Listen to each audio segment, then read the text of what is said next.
الحمد لله وكفى وسلام على عباده الذين اصطفى. ما بعد، أعوذ بالله من الشيطان الرجيم.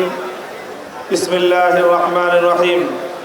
ولا يجرمنكم شنآن قوم على ألا تعدلوا اعدلوا هو أقرب للتقوى.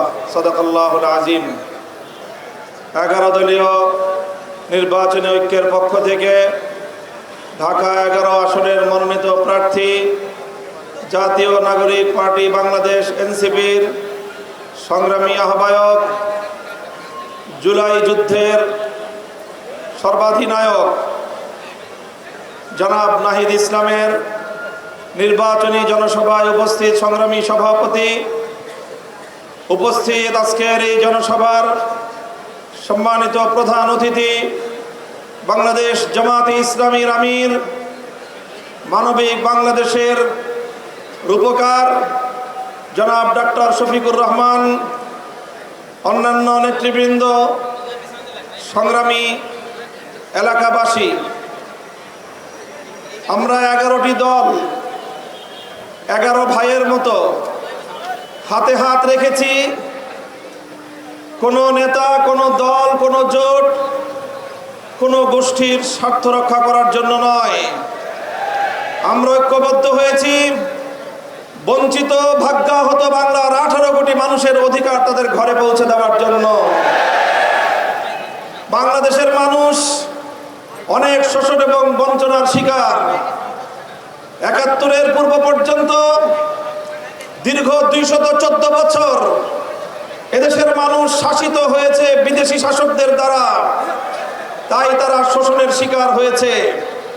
71-এর মহান মুক্তিযুদ্ধের মাধ্যমে অর্জিত বাংলার স্বাধীনতার পর এদেশের মানুষের এক বুক ভরা স্বপ্ন ছিল, আশা ছিল, এখন যেহেতু দেশি শাসকরা শাসন করবে, সুতরাং আমরা আর বৈষম্যের শিকার হব না।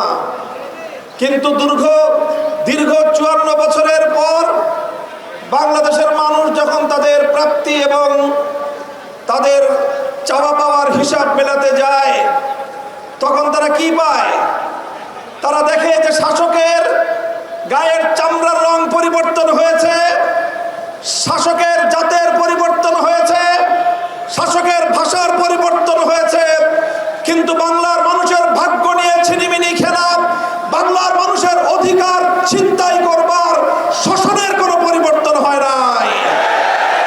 শুধু এতটুকু পার্থক্য হয়েছে, আগে স্বাধীনতার আগে শাসকরা বাংলাদেশ থেকে শোষণ করে নিজেদের দেশে আমাদের সম্পদ লুটপাট করে নিয়ে যেত, আর স্বাধীনতার পর থেকে শুরু হলো আমাদের দেশীয় শাসকরা এদেশের জনগণের সম্পদ লুটপাট করে বিদেশে পাচার করে। সেই হিসেবে যারা আমার দেশ থেকে লুটপাট করে নিজেদের দেশে নিয়ে যেত, তাদের তুলনায় যারা আমার দেশের সম্পদ লুটপাট করে বিদেশে বেগম পাড়া করেছে, তারা দেশের জনগণের সাথে আরো বড় গাদ্দারি করেছে।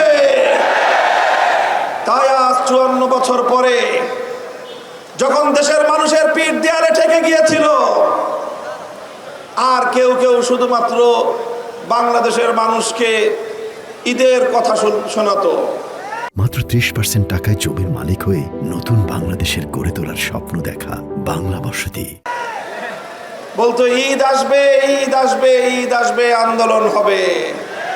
17 বছর, প্রায় 15 বছর পর্যন্ত বাংলাদেশের ভাগ্যাকাশে আর ঈদের চাঁদ উঠল না। মানুষের পিঠ দেয়ালে ঠেকে গেল। স্কুল থেকে আমার সোনামণিরা বেরিয়ে আসলো, কলেজ থেকে আমাদের তরুণ প্রজন্ম বেরিয়ে আসলো, আলিয়া মাদ্রাসা, কওমি মাদ্রাসা বিভেদের দেয়াল ভেঙে গুড়িয়ে দিয়ে রাজপথে নেমে আসলো। পাবলিক প্রাইভেট ইউনিভার্সিটি থেকে আমাদের সন্তানেরা রাজপথে নেমে আসলো। 4 কোটি ছাত্র জনতা হাতে হাত রেখে বিপ্লবের যে ইস্পাত কঠিন দৃঢ় ঐক্য করে তুলেছিল, নাহিদ ইসলামদের নেতৃত্বে জুলাই বিপ্লবের মধ্য দিয়ে সেই স্বৈরাচারের পতন ঘটে নতুন এক বাংলার স্বাধীনতার সূর্য উদিত হয়েছে। তাই আজ 24 পরবর্তী বাংলাদেশের মানুষের যে আকাঙ্ক্ষা, যে ইচ্ছা, যে অভিপ্রায়, সেটাকে যারা সম্মান জানাতে পারে না, বাংলাদেশের মানুষ তাদেরকে কোনোদিন গ্রহণ করবে না।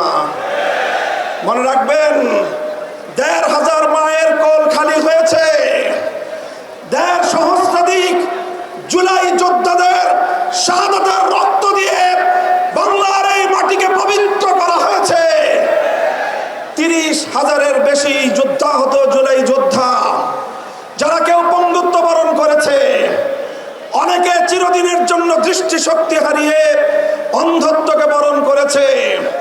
অনেক জুলাই যোদ্ধা আজও মাথায়, বুকে, পেটে জালিমের ছুড়ে দেওয়া বুলেট ধারণ করে আজও তারা দিন গুজরান করছে। একটা স্বপ্ন নিয়ে তারা বেঁচে আছে, একটা বাংলাদেশ হবে যেই বাংলাদেশের রাজনীতিতে সন্ত্রাস আর গুন্ডামি থাকবে না। একটা বাংলাদেশ হবে যেই বাংলাদেশের রাজনীতিবিদরা দেশের মানুষের তিল তিল করে কষ্টার্জিত সম্পদ দিয়ে গড়ে ওঠা বাংলাদেশের জাতীয় কোষাগার শূন্য করে তারা লুটপাট আর দুর্নীতির রাজনীতি করবে না। তাই আজ বাংলাদেশের মানুষ এদেশের বিগত দিনের রাজনীতির কাজে সওয়ার হওয়া এই দুই ভূতকে বিতরণ করার জন্য আজ ঐক্যবদ্ধ হয়েছে। ১ নম্বর ভূত হলো বাংলাদেশের রাজনীতি থেকে গুন্ডামি আর সন্ত্রাসকে ঝেঁটিয়ে বিদায় করতে হবে। ২ নম্বর ভূত হলো বাংলাদেশের রাজনীতি থেকে লুটপাট আর দুর্নীতিকে চিরতরে বিদায় করতে হবে ইনশাআল্লাহ।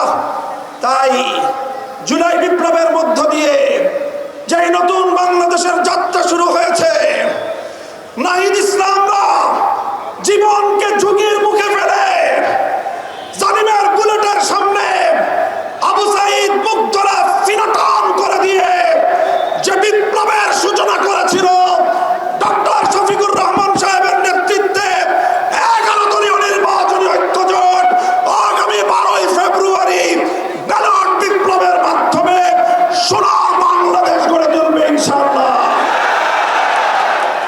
আমরা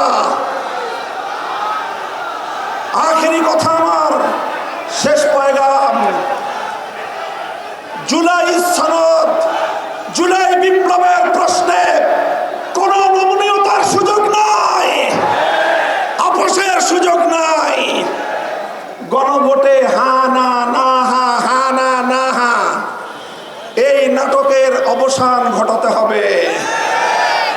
যারা হা না না হা করতেছেন, আপনারা ১,৫০০ শহীদের রক্তের সঙ্গে গাদ্দারি করেছেন। ৩০,০০০ যুদ্ধাহত জুলাই যোদ্ধাদের সঙ্গে বিশ্বাসঘাতকতা করেছেন। শহীদদের রক্তকে যারা সম্মান জানাতে পারে না, যুদ্ধাহত জুলাই যোদ্ধাদেরকে আজও যারা সম্মান করতে পারে না যথাযথভাবে, দেশের জনগণের ভাগ্য তাদের হাতে নিরাপদ নয়। তাই গণভোটে নির্ভীক চিত্তে, অকুণ্ঠ চিত্তে, স্বতঃস্ফূর্তভাবে গোটা বাংলাকে হা ব্যালট নিরঙ্কুশভাবে বিজয়ী করতে হবে ইনশাআল্লাহ।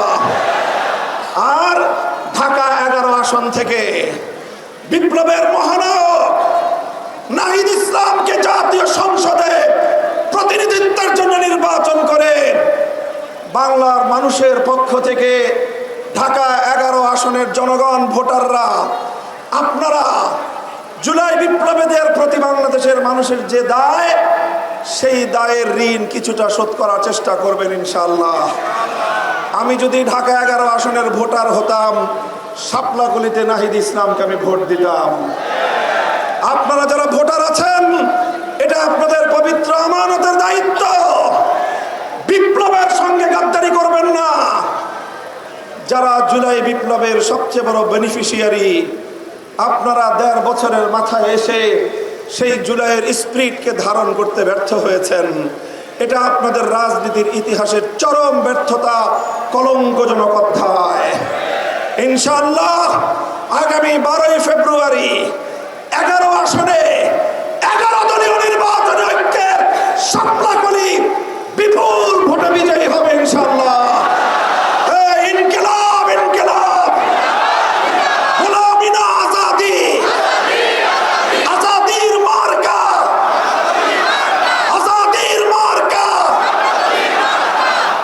ইনকিলাবের মার্কা।